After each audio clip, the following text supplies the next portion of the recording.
Part A?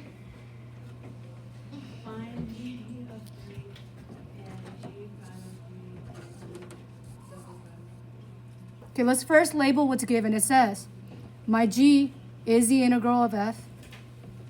So that means my G prime and G double prime is going to be the f and f prime. And that graph is given. So let's put on here integral is the area. Then the f is just a y value. And f prime is a slope. For the first part saying I need all three of them. So let's say our part A, G of 3. Let's plug it into the formula. So we're going from the integral from 2 to 3 of the graph given. So let's draw what part that is. Starting from 2 to 3. So here's my 2, here's my 3. Let's connect.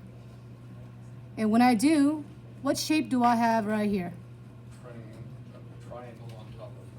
Triangle on top of a rectangle, I see that. A trapezoid. And our trapezoid is the two parallel bases divided by, or add those two and divided by 2, and times the height. So I'm going to go from left to right. My left base is going to be 4. What's on the right base? 2. And then the connecting height is how many? 1. So that's going to simplify to 3.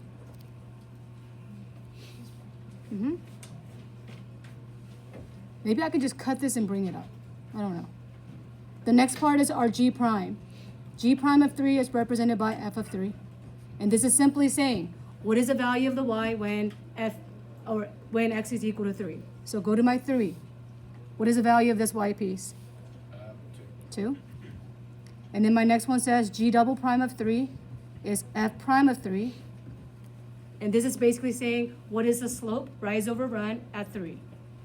So if I do rise over run at this point right here, clearly it's a negative value. Negative 2 it is. Now, because I'm thinking ahead, I want you guys to compute something for me. And this is for part B.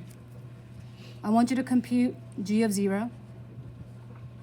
And then the formula says 2 of 2 to 0. Oh, that's a 0. F of t dt.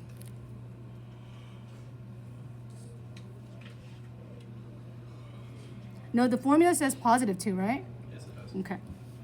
So if I go from 2 to 0, 2 to 0 is this triangle right here. Now, because I'm going backwards, that value is representing a positive area or negative area? Negative, very good. And if you do half times base times height, so half times 2 times the 4, that gives me how many?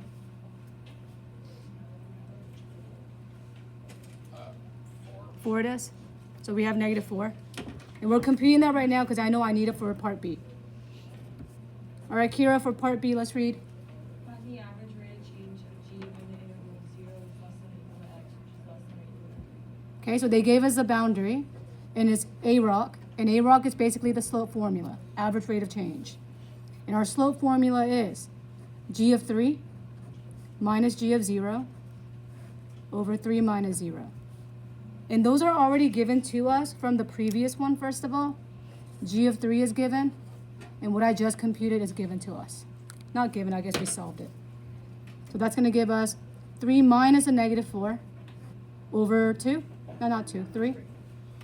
And that's going to give us 7/3. So that's part B.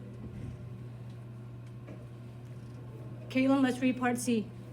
For how many values of c where 0 is less than c, which is less than 3, is g prime of c equal to the average rate found in part B?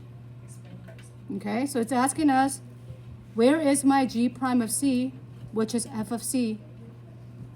Oh, that's a 3, right? That should be a C.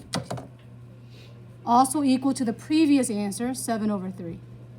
This would be actually an Algebra 1 concept. It's saying, if I were to draw y equals 7/3, and let's compute 7/3 as 2 1/3.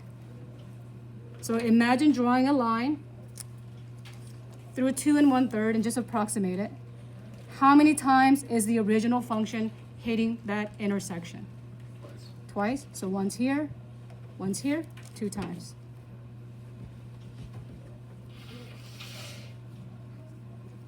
And then the last part, part D.